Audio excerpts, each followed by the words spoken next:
Hey everyone, welcome to the Walk to Wealth podcast. If you're tuning in on YouTube or any of the podcast directories, we just asked you one teeny tiny little favor.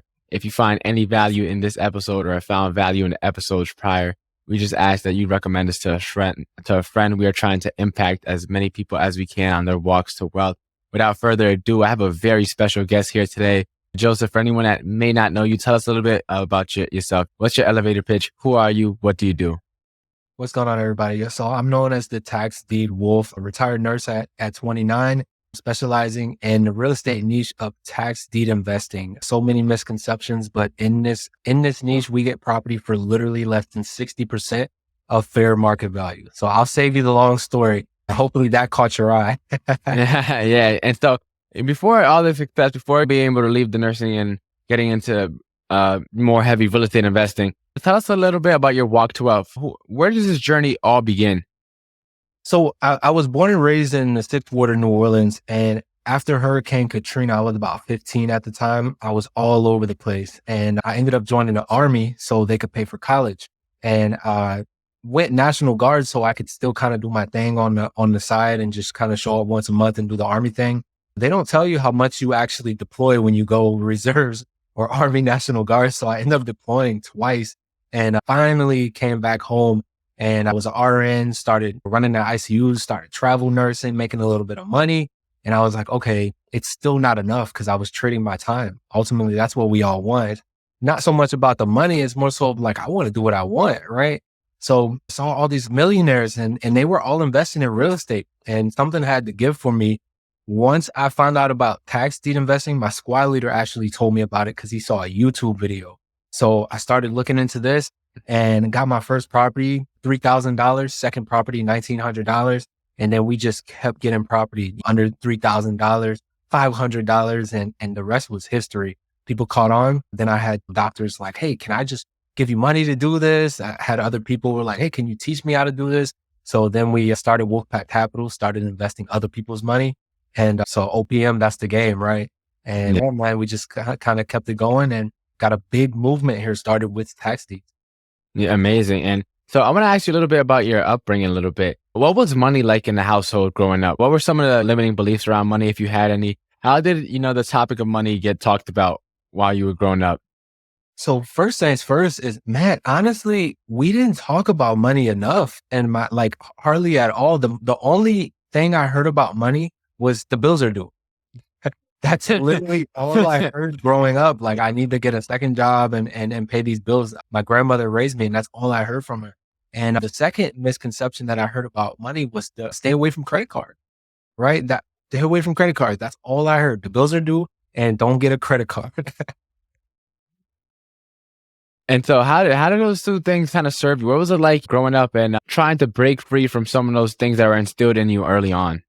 Man, it's tough to go. How do I put this? Most of us spend our entire lives learning something, right? We go to school, we're learning. And what do we do when we graduate? We go back to school. We go to college, right? So we can learn. But what are we learning? We're basically learning how to be a part of a system and how to work until we retire. And the crazy thing is, John, is it looks so good to us. Like, we're like, yes, I'm going to become a nurse. I'm going to work until I'm 75. I'm going to have this awesome retirement. So to change that mindset, that paradigm, everything that we're taught, and it's not even the government anymore. It's our family members even teaching us, telling us, oh, you did such a good job. You're going to college. Oh, you're doing such a good job. You got a 50-cent raise. You're awesome. And to shift and go against what everyone else is doing, I mean, it takes a lot of work on your mind because you almost feel like you're doing something wrong.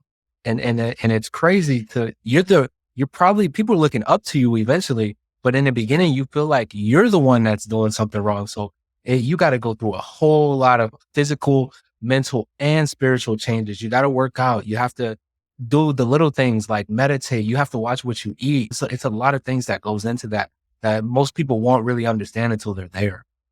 Yeah, and let me ask you, you mentioned it feels like as if you're kind of going against the grain and going down the wrong path because everyone around you is kind of just like so deeply indoctrinated that they can't see what you're seeing. They're saying like, if others can't see your vision, it's because God didn't give it to them, right? So at what age did you realize that, hey, the traditional route, it's not really for me. I got bigger plans. I got bigger dreams. At what age did you realize that? I know you mentioned at 15, Katrina happened and you ended up going to the National Guard, which is kind of a pretty, untraditional route there from itself. You didn't go to traditional college for a year, right? You went to National Guard. So what was that like going against the grain and taking that untraditional route so early on?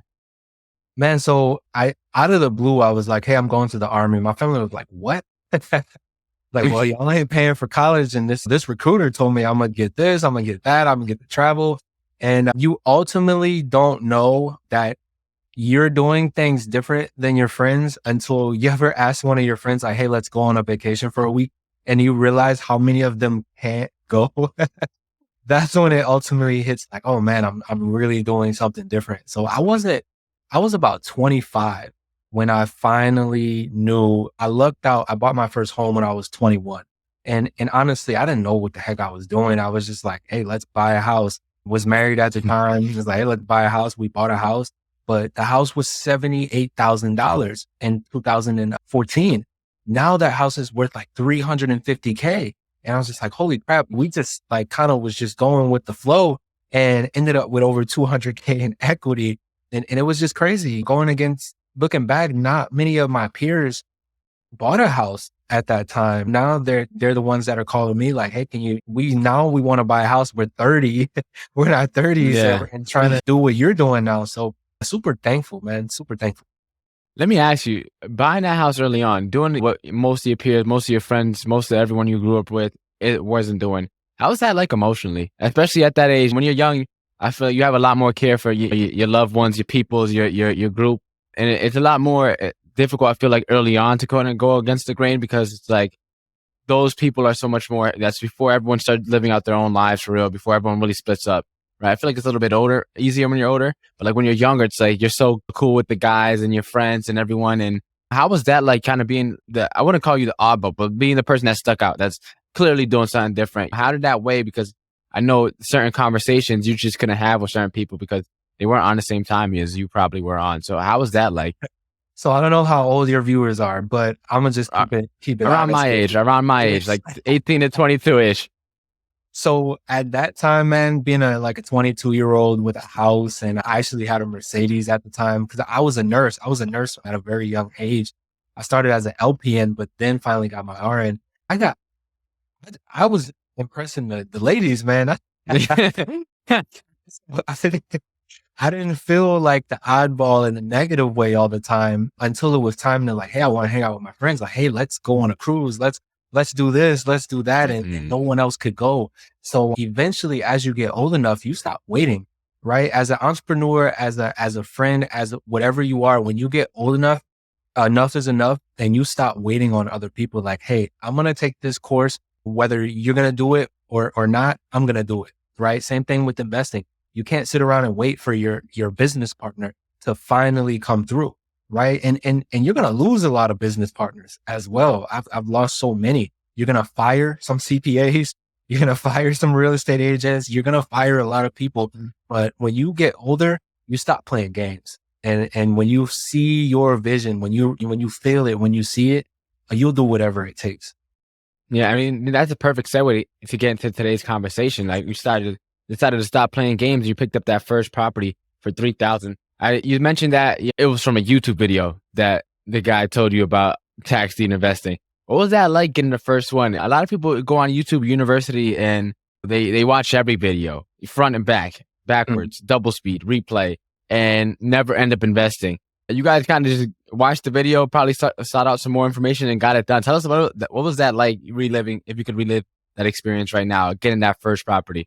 Yeah, so my squad leader, ironically, his name is Joseph too. He told me about the tax deed thing. He saw the video first and he's like, have you ever heard of tax deeds? And I was like, what the heck are you talking about? He's like, man, you can get property for real cheap.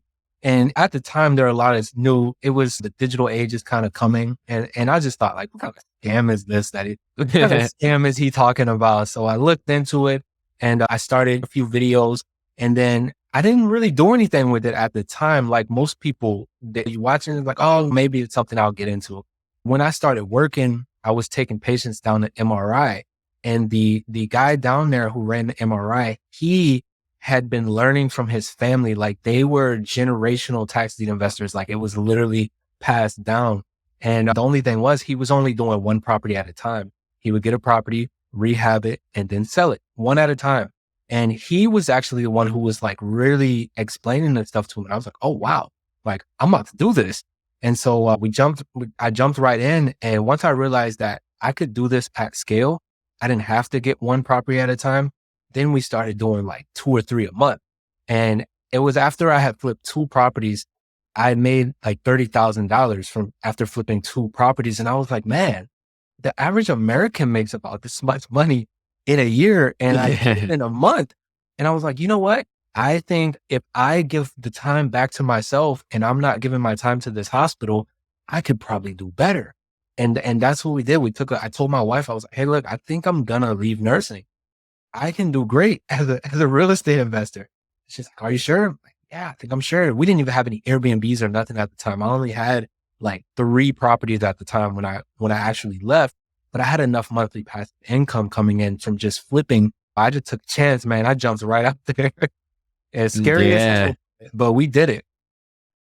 Yeah, what was that like kind of getting your wife on board? Was she kind of like investor minded, so it was kind of okay with it? Or did you kind of have to settle on the dream a little bit that, hey, doesn't look, I know there's only one. I know we can't just drop everything and get into this, but there's upside to it. Like, did you have to settle on it, or was she kind of like a little more supportive and like, oh yeah, sounds like it could work? It's funny because just imagine, John, if you haven't told your girlfriend about me yet, just when you talk to her next, just say, hey babe, I think I'm going to just quit everything and become the tax deep. Just see what she says. So when I told my wife, she's been always actually like very supportive, and she probably didn't even understand what the heck I was doing at the time. I was like, oh, look, I flipped properties, but being with me on camera and stuff, she got to experience it. And she's actually done a couple of flips herself. So she was very supportive, and I was like, hey, I'm going to be the tax deed wolf.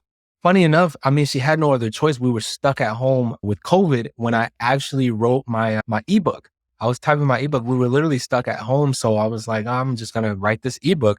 And so everything that I had in my head, I put it on paper, and she was all for it. She left me alone. She bring me a glass of wine every once in a while. So can't complain at all. Can't complain. My family always been very supportive. That's dope. That's dope. And so let me ask you. So you made the first 2 deals done. What was it like scaling, right? Because you could have easily got those 2 and then fell off and had like a slump for a while. You could have got on a little bit of a high, felt like you were the man, and then had everything tear apart. What did you do to kind of keep that momentum going, to continue on investing and to continue on using the money from those 2 properties to then get more and more and more? What was it like scaling from the first couple properties? Oh man, I'm not gonna sit here and lie to you. That did happen. So you ever seen the chart where it's like success is like this? Oh man, that is 100% true. Jumping into this, there's a whole lot that I had to learn because there's not many tax deed investors that were doing it to the scale that I was trying to do. I'm over in multiple states. Most people are just sticking to one state. So here I am in multiple states and doing online auction. I mean, flying to other cities, participating in live auctions. I mean, no one could really help me with that. Right. So it was tough. It was definitely tough. I learned a lot of lessons, purchased some properties that shouldn't have purchased in the beginning. Right. Didn't get as much that I wanted from certain flips, then started doing the BRRRR appraisal comes in lower than you expected. You know what I mean? Just so many things happen as a real estate investor that a lot of people won't tell you. They really won't tell you. The Airbnb, no one talks about slow season. Holy crap. There was a point in time with the short-term rentals where we thought about selling one of them because like we weren't getting enough bookings for a few weeks, but thank goodness slow season's over. But the little things, man, that's what you have to be prepared for it, and you have to see that bigger picture. But it's also important. I just want to give you all this gem. It's important to expand your portfolio. All right. When the Airbnbs aren't doing good, at least you have the long-term rentals. When the long-term rentals aren't doing good, at least you have a few fix and flips, or at least you have 5 other houses with equity that you can go get some sort of line of credit or a HELOC on your primary home, or at least you have $100K in lines of credit, right? Like there's OPM. You have this investor you can call at any time that will give you 90% loan of value when a deal shows up, So it's important to really have that holistic, that team, really that entire team that's ready to the wolf pack, man. We're ready to attack. Yeah, so let's talk about the dark side a little bit, right? You said that there's some properties that weren't some properties that you should have bought. There's some numbers that didn't work out the way that you penciled them out in the beginning. If you go back, because you kind of figured it out on your own, but for those that are trying to figure out, okay, he talking about tax deed. I never heard about it this before. I might have heard it on the past podcast episode, but I still don't really understand it. What are some things you would tell yourself or people that are trying to get into this, like that you should just stay away from, don't do, big red X? Like, what are some of those things mistakes that you made that if you could go back in time, you probably would have done things a little differently? First things first, I can't believe I made it this far without explaining this, but first things first, you have to understand the entire picture. Some people have heard from their auntie or their cousin or a friend, like, oh, don't get tax deeds because you have to wait 2 years. All right, this is where we need to educate ourselves, because there's a difference between tax deeds, tax liens, tax redemption deeds, and there's so many other tax sale auctions, actually, right? Scavenger sales, sheriff sales. There's so many different things, right? So with tax deeds, when you win, it's yours immediately. There's no redemption period. In redemption deed states like Georgia and Texas, when you win, there is a redemption period. It's in the title, but it's understood that if that owner doesn't pay you back with interest, you're keeping that property. Now the tax lien, holy crap, the tax lien, there's a redemption period, right? And the owner does have to pay you back with interest to keep their property. But what happens if they don't? Guess what? That changes by state. Okay, that literally varies by state. In Alabama, I can go get a tax lien and I know on year 3, it's turning into a deed, it's mine. In Florida, I go get a tax lien. Guess what? It's not turning into a deed. It's not going to be mine unless I force a public deed sale. And then I'm in there bidding, highest bidder takes all, just like the rest of everybody. So these are the things that are super important. The biggest thing when coming into tax deeds though, or tax sale, is the due diligence. And that's the biggest thing in real estate in general. I've bought property with liens on it, and holy crap, if I would have known it had liens on it, I wouldn't have purchased it. But guess what? I don't want you to be scared of liens. I want you to understand liens. I've sold property with liens on it, right? The investor, what was $3,000 worth of liens to that investor who was going to build a house on it anyway, right? His ROI was going to still be crazy. He said he'd handle it. Now, there's some liens that are negotiable.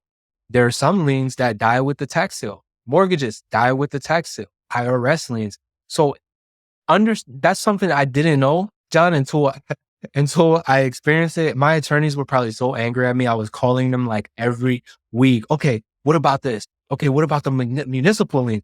All right, calling title companies, right? And people tell you got to do a quiet title to clear the title after you get the deed. And then learning now, we have partnerships where we clear title in just 10 days, right? People are like, how is he flipping properties in 2 weeks? Well, there's all these lessons I got out there and took real life chances. And that's the difference between successful people and the ones who are still just complaining. The successful people have failed so many times.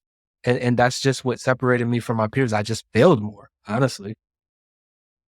Yeah. And so then let me ask you a little bit too, because you mentioned that you failed a bunch of time. And I agree, right? The most successful people are the biggest losers. Why? Because they lost so many times. But despite that, right, they kept on pushing through. And I always say that too, when it comes to losses, it's never a loss, right? It's just a learning moment, right?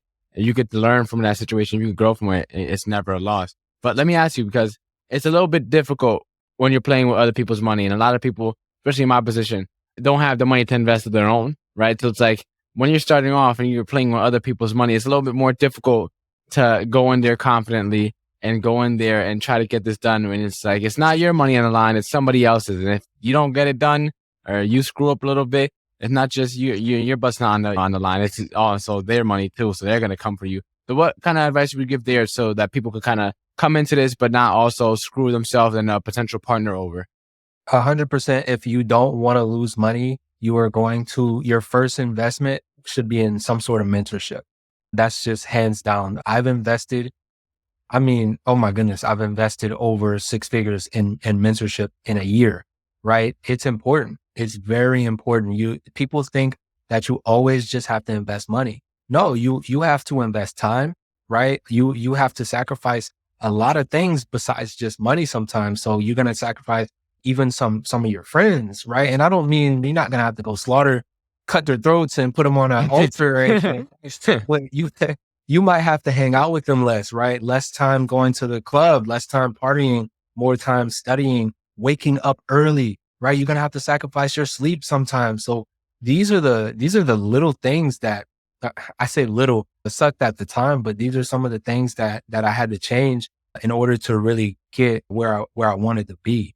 Did I answer your question? I kind of went on went on No, a yeah, tangent. definitely, because that's a lot of the things that people don't realize that when it comes to investing, the highest ROI that you can get is in yourself, right? And before you go and get into the trenches, you have to do a little bit of practice, right? You don't go to the NBA just showing up, right? There's levels to it, right? And you mentioned you learned a little bit too, starting off on YouTube.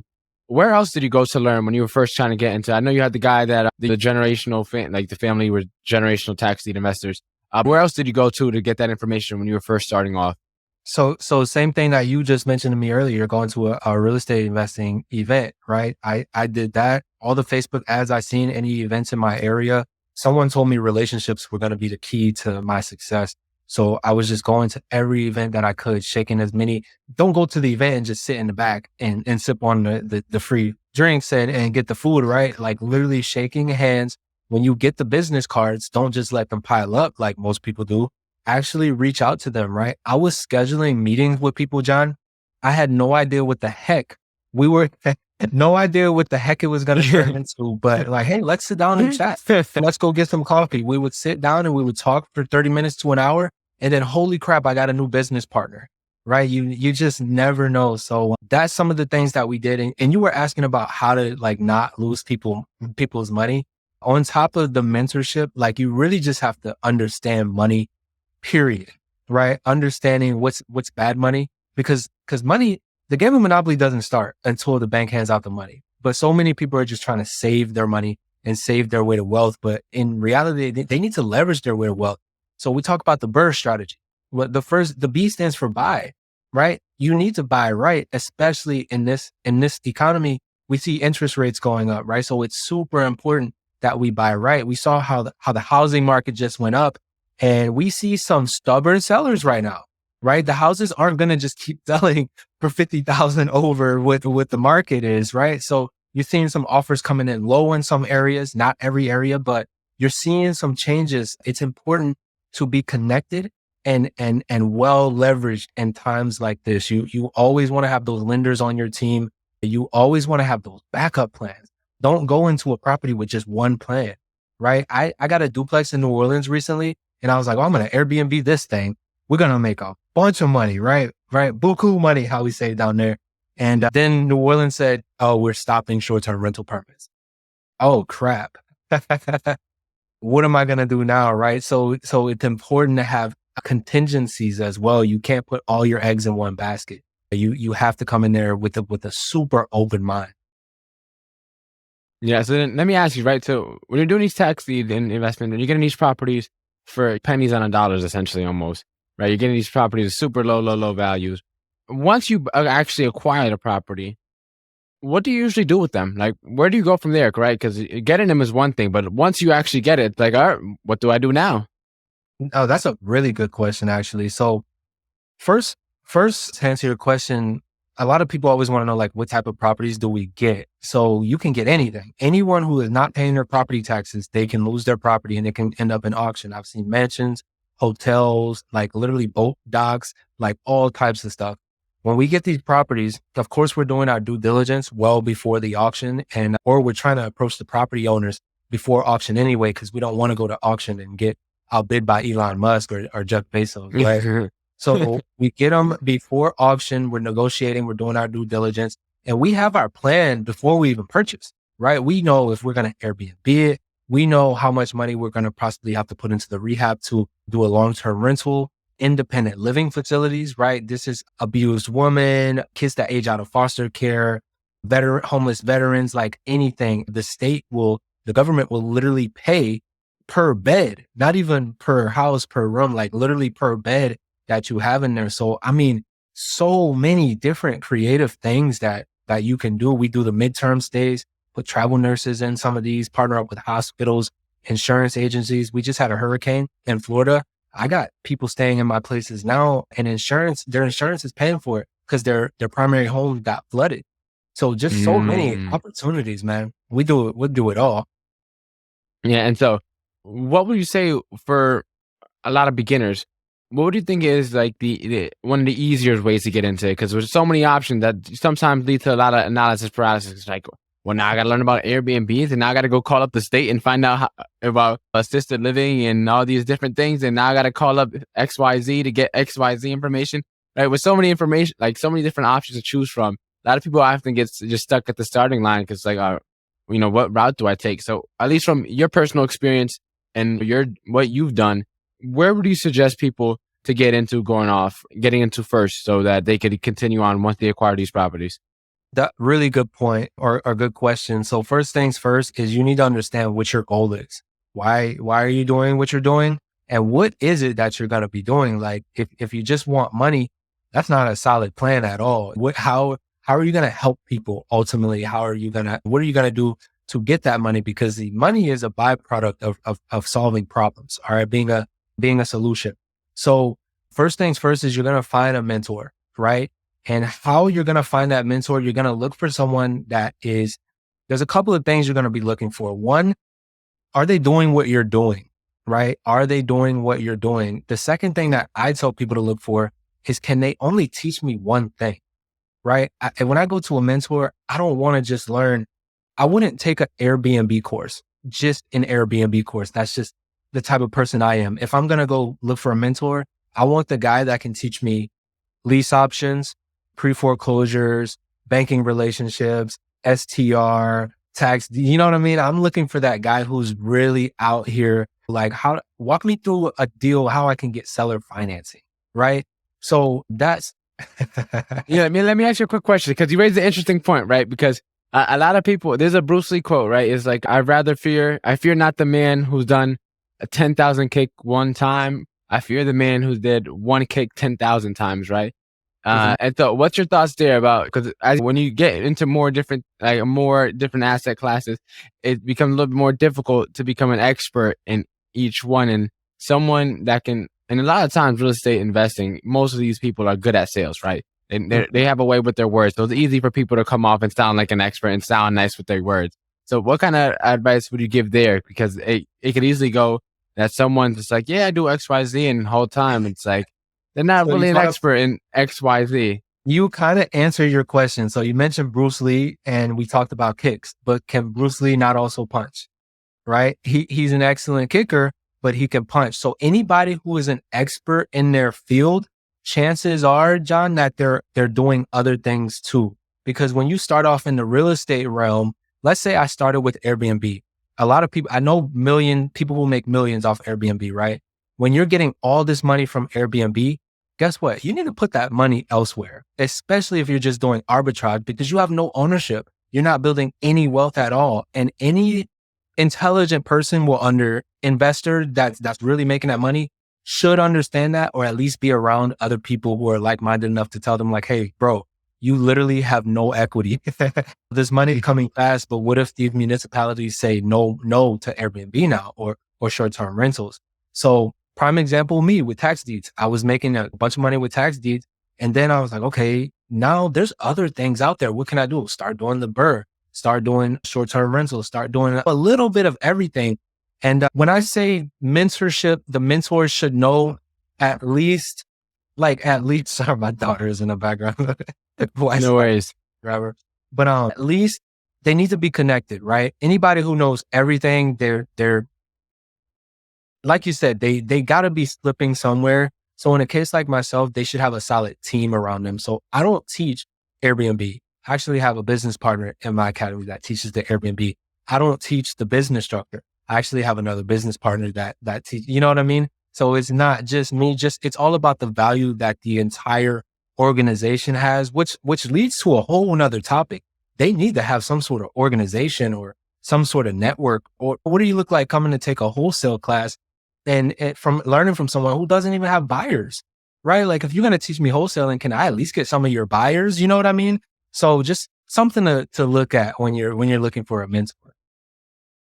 Yeah, definitely. So let me ask you then. So you mentioned that you had different people in your business organization to teach different things. How do you get the name Tax Deed Wealth? I mean, it sounds pretty straightforward, but how did it come about? So I I think I took one of my mentors was like, cause I paid for I paid for someone to teach me how to do marketing even, right? That's something I didn't know how to do. I didn't know Facebook ads and none of this stuff. So what I do, I invested in someone who knew how to do it so they could teach me. So after learning that, they were like, hey, come up with a cool name or something, right? Who cares about Joseph Griffin? Like, and I was like, man. And then for branding, there's so many Joseph Griffins out there. And if you put Joseph Griffin right now, you probably see the video of me getting pulled over by the cops when I was jogging, right? And I was like, okay, I don't want to be known for that. So it was like, man, I'm going to be the tax deed wolf. And the reason I stuck with the wolf is because a wolf is a go-getter, right? A wolf is going to do whatever the heck he or she's got to do, but they can also operate in a pack, right? Kind of like what I was saying earlier. If your friend's not going to come with you, do it alone, right? And that's, I feel like the wolf was the closest animal to me. Like I can operate well in a pack, but if I got to be the lone wolf, people are still going to fear me. And that's how that name came about. And so let me ask you, right? So you got that name, right? You're doing tax deeds. At what point did you realize that tax deeds is like there has to be some other vehicle, right? How many deals or so did you realize like, hey, tax deeds may not be the best use of my time? Well, so I would never not do tax deeds, right? I'm gonna throw that out there. Tax deeds is, how do I put this? It's one vehicle. It allowed me to create a 6-figure salary, right? And that's when I was like, okay, I could literally do this every year. And once I was doing the tax deeds, and then I was listening to an older gentleman who had been doing it longer than me, and he specialized in the liens. And he was like, hey, don't sleep on the tax liens because they're cheaper. And if you got 3 a year, every year you would getting 3 properties, right? And so I was like, man, that's kind of right. And so I started looking into the tax liens. And so I bought my first tax lien at like, man, I think like $2,000, right? And then the second one was like $500. And these are houses. These weren't empty lots. And then I was like, okay, I'm going to keep doing this. So now every single year, John, I'm getting at least 3 properties just from first lien positions that I hold, right? And it was like, can you talk about equity, right? When we finally did the math I was filling out a personal financial statement to buy a house with a hard money lender. And I was like, oh, what? They're asking how many properties I'm like, you got more paper? Just filling these things out, you almost forget. And then it gets to a point where you have to keep an Excel sheet. But we get them so cheap, you know what I mean? And then, like you said, OPM. And then I was like, man, if I could help other people get properties, there's a way that I could probably benefit from that as well. So we made Wolfpack Capital, and investors started giving me money, and I would take their money and we do redemption deeds in Texas, mainly with that for now, and multifamily apartment complexes. But we have like 12 properties in Texas right now, 12 houses that we got all for less than $25,000. And most of them are worth -1 over 200K. Sheesh, that's amazing. So then let me ask you, right? Because you're doing a lot of these, right? Cause at the first glance, it's like, oh, a couple thousand, right? I could save up some money, work a little extra, work overtime, and just start buying these left and right. But what should people look into when they're buying? Because yes, you're not buying a $500,000 home. You're buying it with a lot less money, right? Mm-hmm. But that being said, you still have to run your numbers. You still have to do the analysis, right? So what advice could you give us so we know that when we're going into some of these deals, we're going into the right deals, right?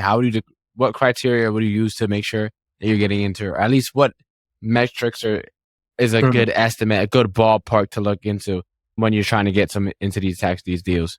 Right. So first things first, you got to understand where to find them. So typically it's going to be your county clerk of court. You're going to go there, and that's where you're going to look for tax sale, tax foreclosure, tax lien, redemption deed, scavenger sale, sheriff sale, whatever form of tax sale you can find. Depends on where you live, because it's called a different thing like everywhere. Once you get there, I said the main thing is the due diligence. So in your due diligence, when you find that list and you're going over how to participate in that auction, you're looking at these parcel numbers. One thing, don't go off the Google Street Map view. How many times have you put an address in your GPS and still end up in the wrong location? I've seen people put the address and just look at the Google Street Map picture. They don't realize that the satellite images from 2014, they think they're getting this awesome house. They get in the auction, they overbid, and then they come to a burned down something or empty parcel, right? So you got to make sure you know what you're buying. That's number one, right? So get eyes on or pay for someone else to get eyes on. The next thing that I will say is understand the value of what you're buying.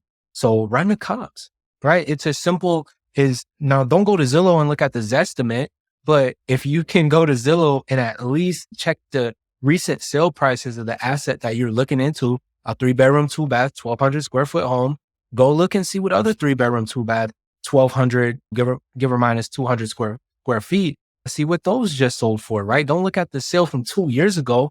And then not being a robot, right? I have people like, oh, I didn't see, the last sale I saw was 2 years ago.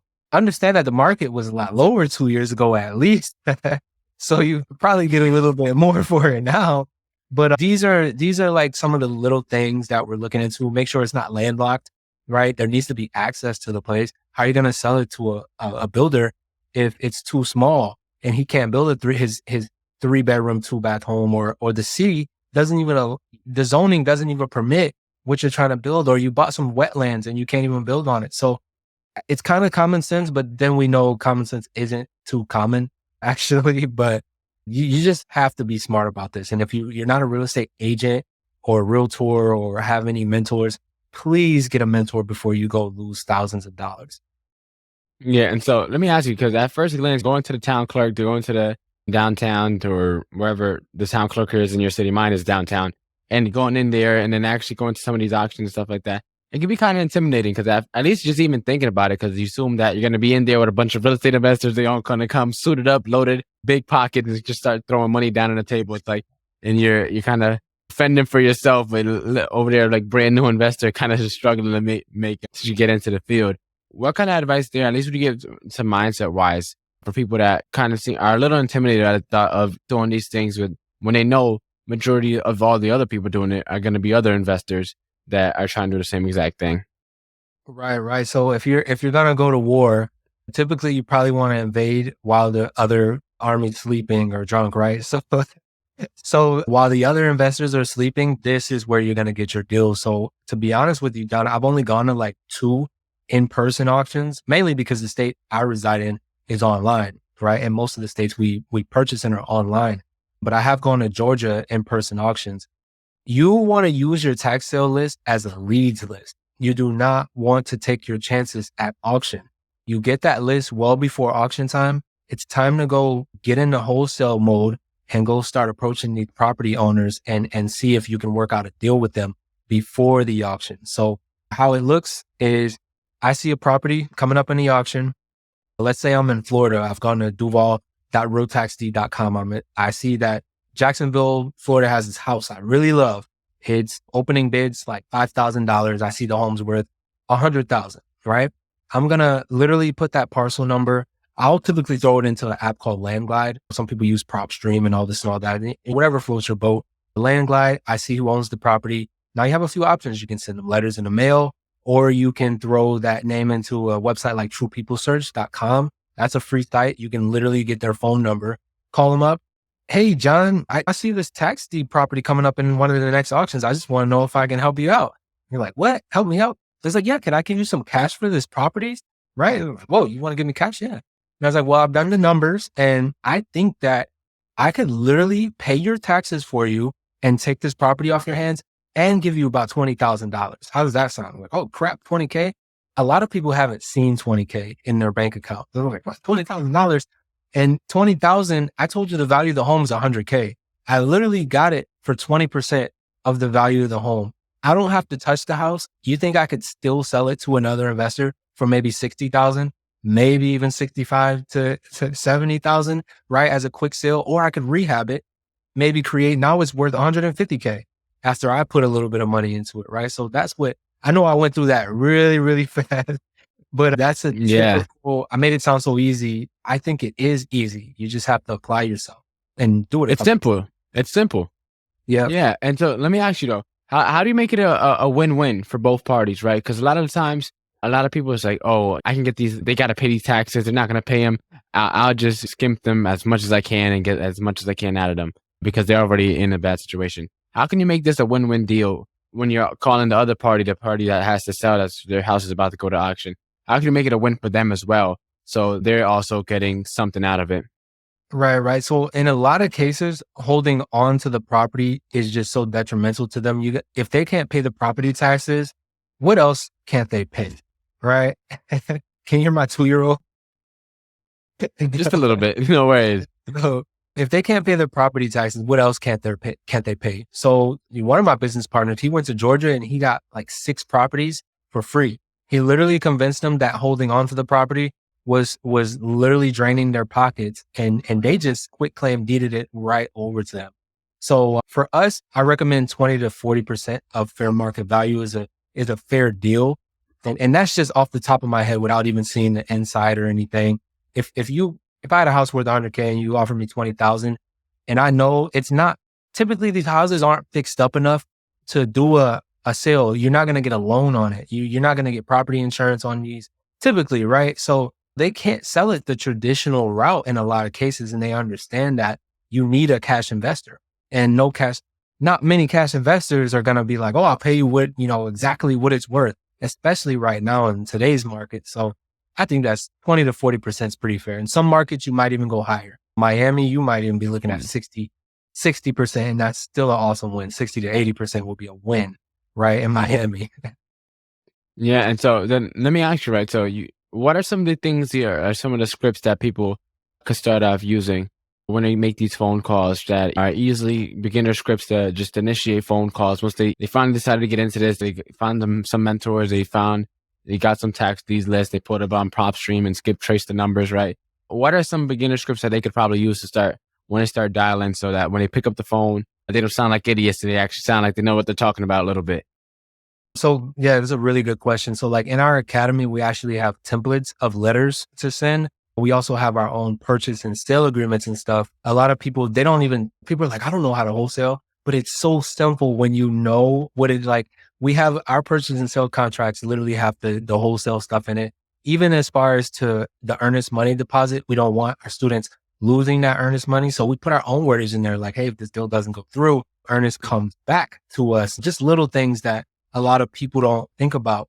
But as far as when you're calling up someone, it's best to write it down, right? There's certain things that you want to know. Now I'm kind of getting into wholesaling almost in a little bit, but I'm trying to stick with tax deeds, but almost the same like cold calling, for lack of better terms.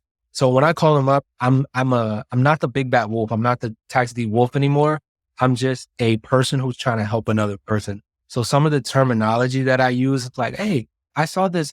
Do you still own this property at such and such? And I saw it coming up in the next tax sale auction. I was wondering if I could help you out. When you say help me out, it's not like, hey, can I buy your property from you because I'm this big investor who's just going to give you some money? It's like, oh, how are you going to help me out? And it's like, well, I want to pay these back taxes for you, so you don't have to worry about that. And I want to give you some cash for your property. Like no long closing. You don't have to wait 30 days or anything. I literally want to give you this cash. We can probably have this done within the next week. Could $20,000 maybe help you out? Maybe help you get into another home or pay off some bills? Who knows? And like, you know what? Yeah. Sometimes they might be like, well, I need 30,000, but you're starting your negotiation on the lower side anyway. So keep that in mind, right? I think you get 20 to 40%. So I'm always starting on that lower end. So can I give you 20,000 for this? And knowing I'm willing to pay 40. So yeah, matter of fact, how about, since you said you needed 5,000 more, I'll give you 10,000 more. How's 30,000 then? I'll talk to my business partners. I think we could squeeze 30,000. So I'm like, oh yeah, heck yeah, let's do it. But once you get to that part, it's important to have a title company on your side too. Don't be out here trying to be like me and doing quick claim deeds and stuff and not checking title, checking for liens, and even knowing if they're the legit owner of the property, right? There's Nuances scams going on right now. Yeah, like, I mean, you got to be careful. Yeah. So let me ask you, right? You're mentoring a lot of people. You've done this a bunch yourself, and a lot of people in this field.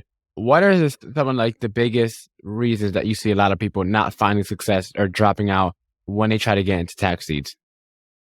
The biggest reason is they never start, man.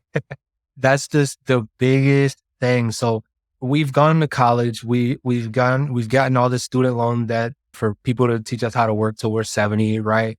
But when it comes to investing into some sort of mentorship program, $1,000, $3,000, let's go to the max, right? Some programs are like $30,000, right? To be honest, maybe even more. And it's too much, right? $3,000, like, oh no, I can't do it. I can't do it. Right. And not to offend anybody, but some people have spent that much money on weed in a year. You know what I mean? It's like, so it's like, make that sacrifice, invest in yourself a little bit and just start, right? Failing to start is probably, if you did something, if you threw 1,000 punches at me, John, I don't care if I like, you suck at fighting and I'm the best fighter in the world. You might land out of 1,000, right? But you got to at least try. You can literally suck at being a real estate agent and you're probably still going to eventually sell one property, you know? So just get out there, take chances. You get after know me for like business number 13. I've tried so many other things. They know me for business number 13. You got to get out there and fail. You need your fail stories. You don't have any fail stories. You're not doing enough.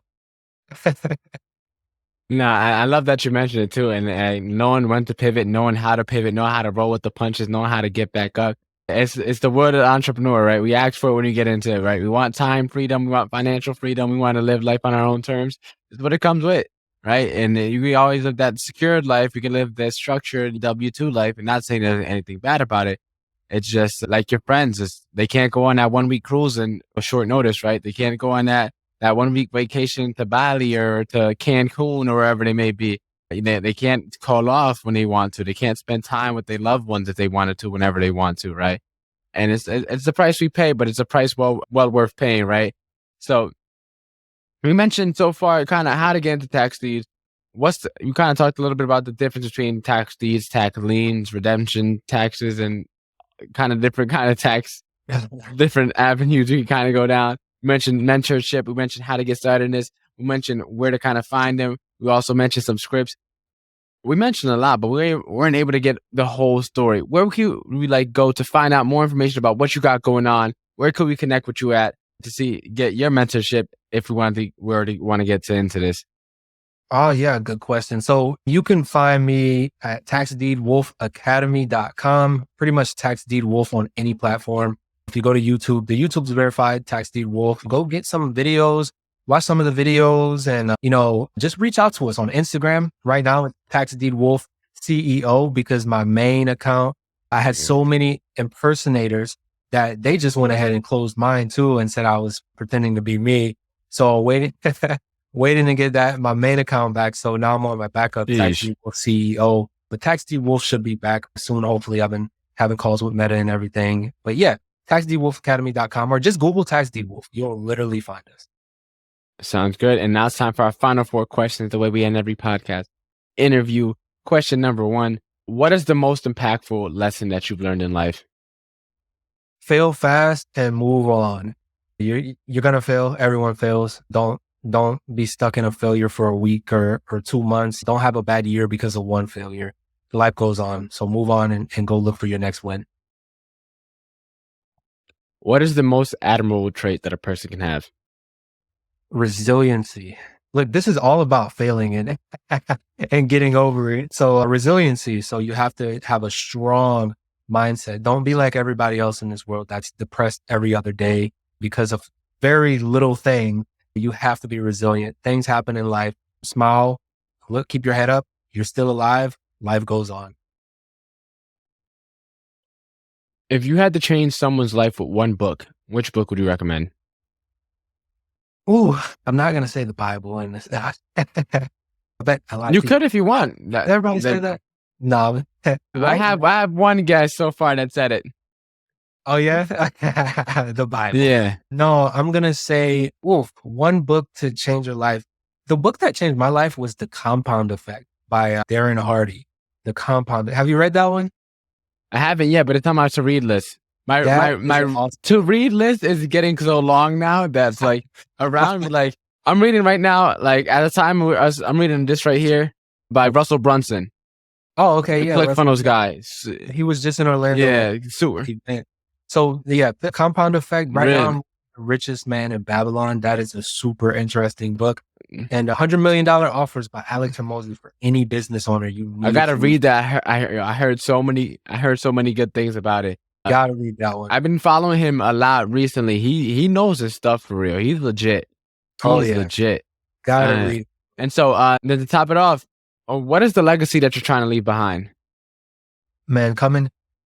Oh, the way we started in this world, my family, I didn't inherit crap, right? I think I actually inherited like Yeah. maybe some debt that was on my credit report by the time I knew what credit was. Things cable bills in my name. I was 12, what? But we want to leave back a legacy. And when I say a legacy, one, we want to change this entire paradigm that, especially for me being Black, is like, Black people aren't just thugs. We're intelligent people. We can invest in real estate. We don't have to be rappers or athletes to make money. So that's what I want to pass down to my kids. I want to pass down houses, trust funds, you know what I mean? Not having to Yeah. join the army to pay for college like I did. That's my legacy. I mean, I want my legacy to go well beyond just my kids. I want it to go to I want a huge, a dynasty, man. Yeah. That's what I want for An my family and empire. friends. Yeah, for everyone, anybody in my circle. I want that for you too. You know what I mean? Anybody that I cross paths with. We're not in competition. We're actually all here to help each other. Exactly. That's why I got the podcast, man, because a smart man learns from his mistakes, like I say in my intro, but a wise man learns from the mistakes of others. And so I gather a lot around with a bunch of smart people such as yourself and try to learn something for myself. A lot of the guests I bring on, I always say that I don't usually tell them, but it's also because I want to learn something. It's not also for my audience because I'm genuinely interested. I'm trying to figure out, because I'm walking right now as we speak. We're all on this walk, right? And I'm trying to figure it out myself, and we only know what we've experienced, right? And so I'm trying to learn from others' experiences and try to incorporate that into what I've got going on through this podcast. We're all forever learning. I know other millionaires who have lost everything. 2008, 2009, man, a lot of people lost a lot. So, I mean, even myself, there's gonna be some rough times. I go through rough patches every day. Contractors that didn't complete the job and left, appraisals coming back low, but it's important to know what to do next. Okay, this appraisal came back bad. Let me provide my own comp. Hey, look, that appraiser, I don't know what he's smoking, but here you go. Like those things, just be resilient. That's all it takes. Be resilient and be connected. Be resourceful. Always have someone you can call, because I don't know everything, but you best believe I have a solid team of a bunch of people who are experts in their fields, and I'm gonna call them up any day.